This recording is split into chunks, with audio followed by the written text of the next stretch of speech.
आप यहाँ पे कोई पिकनिक मनाने नहीं है, यहाँ पे कोई टूर पे नहीं आए हुए, बल्कि एक नेशनल ड्यूटी निभाने आए हुए हैं, उसको पूरा करें। ये मैं नहीं कह रहा, ये का है एवरग्रीन इंडिया के साबिक टेस्ट क्रिकेटर, साबिक कप्तान, लेजेंड, लिविंग लेजेंड, और अभी रिसेंट कमेंटेटर हैं, वो एक अच्छे तजिया निगार हैं क्रिकेट के, क्रिकेट को जानते हैं। सुनील गावस्कर ने ये स्टेटमेंट दिया है। वो ऐसी बोल्ड स्टेटमेंट देते रहते हैं। वैसे उन्होंने कहा है कि यहाँ पे इंडियन टीम में किसी को भी बकिया मैचेस में रेस्ट नहीं देना।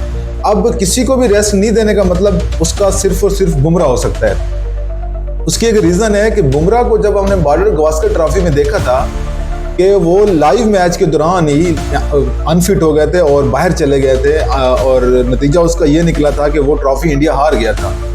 बुमराह का टीम में होना बहुत जरूरी है। बुमराह ऑलरेडी एक मैच नहीं खेला, सिर्फ 2 मैच खेला है।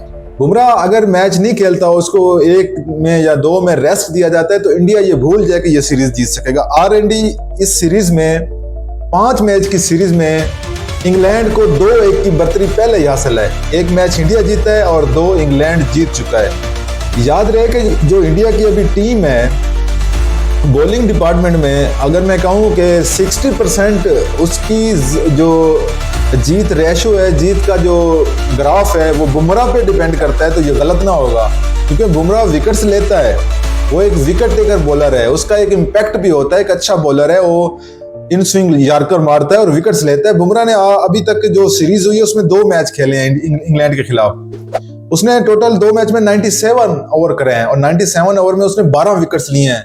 1 मैच में उसने 38 ओवर करा के 5 विकेट्स लिए हैं, और दूसरे टेस्ट मैच में उसने 59 ओवर करा के 7 विकेट्स लिए हैं। सो टोटल 12 विकेट्स लिए हैं उसने और 97 ओवर करे हैं। तो इस वजह से खबरें गर्दिश कर रही थी, क्या सराहियां हो रही थी कि शायद बुमराह को जो है ना रेस्ट दिया जाए अगले मैच में, और अगले मैच में रेस्ट देते तो जो इंग्लैंड को ना वाज़ेह बढ़तरी हो जाएगी। मुझे तो ऐसे लग रहा है। वैसे अगर बुमराह को रेस्ट दिया गया, ये मेरी बात याद रखना कि इंडिया ये सीरीज हार जाएगा। अब मैं बात करता हूँ एक और इंडिया के एक और यूट्यूबर भी हैं और साबिक टेस्ट क्रिकेटर कह सकते हैं। उनको मैच तो इतने नहीं खेले, लेकिन खेले हैं उन्होंने, अपने मुल्क की, अपने कंट्री की नुमाइंदगी की है। अभी वो यूट्यूबर भी है और हिंदी कमेंट्री भी करते हैं। आकाश चोपड़ा, उसने कहा भी अगर किसी को रेस्ट देना है तो वो सिराज है, बुमराह को रेस्ट नहीं देना चाहिए। बुमराह को क्यों रेस्ट दो, उसने इतने ओवर ही नहीं कराए। सिराज वो है जिसने ज्यादा ओवर भी कराए हैं, ज्यादा क्रिकेट भी खेल रहा है। उसको ज़ाहिर बात है अगर फिटनेस का मसला हो सकता है कि उस सिराज को हो सकता है, बुमराह को क्यों? बुमराह को वाई बुमराह को रेस्ट नहीं देना चाहिए। ये सारे इंडिया के ये अगर सुनील गावस्कर ने ये कहा है तो ये सारे इंडियन के साबिक टेस्ट क्रिकेटर जो है ना, समझ रखने वाले क्रिकेट की, उनका भी ये ख्याल होगा कि बुमराह को खेलना चाहिए, बुमराह को खेलना चाहिए। बेशक उसको मैच के दौरान ओवर कम दें या जहाँ पे मौका मिले उसको दें, जहाँ पे उसकी ज़रूरत हो वहाँ पे उसको दें ओवर, लेकिन मैच उसको खेलना चाहिए, मैच से बाहर नहीं होना चाहिए। इस हक में कोई भी नहीं होगा। सिराज का उसने, आकाश चोपड़ा ने इसलिए कहा कि सिराज 3 टेस्ट मैच खेला है और काफी ओवर कराए हैं उसने एक मैच में उसने 3 टेस्ट खेले, तीनों। एक मैं अगर उसको पहले टेस्ट की बात करूं तो उसने एक इनिंग में 122 ओवर करे हैं, दूसरी इनिंग में 51 ओवर करे हैं, और दूसरे टेस्ट में उसने एक इनिंग में 70 ओवर करे हैं और दूसरी इनिंग में 57 ओवर करे हैं, और तीसरे टेस्ट में उसने 85 ओवर करे हैं और सेकंड इनिंग में 31 ओवर करे हैं। अब ये इनके टोटल ओवर और बुमराह के टोटल ओवर बड़ा फर्क है, मतलब हाफ से भी ज्यादा है, इसके हाफ बहुत ज्यादा है सिराज के। तो इसने ज्यादा ओवर करे हैं, तो अगर रेस्ट बनते तो इसको दे देना चाहिए रेस्ट। वैसे इतना मतलब इसको मार पड़ती है, किसी जगह पे आके विकेट ले जाता है लेकिन मार पड़ती है। इसलिए तो सुनील गावस्कर ने इसे कहा था कि सिराज एक अच्छा बॉलर है, लेकिन इसको एक ऐसे कोच की जरूरत है जो इसको कह सके कि सिराज मियां आप रिटायरमेंट लेके घर बैठ जाओ।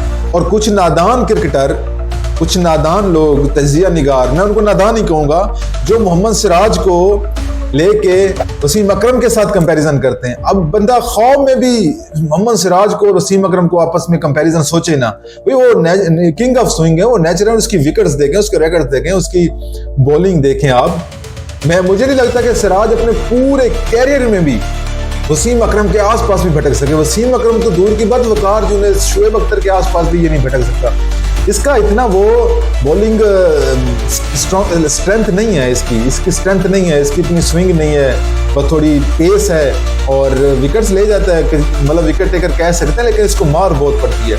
ये कभी जिंदगी में सोचे भी ना कि वसीम अकरम के पास ही भटकेगा। बहरहाल ये 2 इंडियन साबिक टेस्ट क्रिकेटर का ये स्टेटमेंट, बोल्ड स्टेटमेंट जो मैंने आपको बताई है, एक सुनील गावस्कर और एक आकाश चोपड़ा। आकाश चोपड़ा चलो इतनी क्रिकेट नहीं खेला हुआ, लेकिन खैर उसको भी समझ बूझ है, मैं उसकी वीडियो देखता हूँ यूट्यूब पे, अच्छा तजिया करता है। लेकिन सुनील गावस्कर को तो आप इजी नहीं ले सकते ना, वो तो एक लिविंग लेजेंड है भाई। वो जितनी उसको समझ होगी क्रिकेट की, उस शायद ही किसी को हो। इंडिया के लिए इतना खेला है उसने, अपने मुल्क की नुमाइंदगी की है, तो उसने एक बार फिर इंडियन टीम को सीधा बाउंसर मारा है सर के ऊपर के।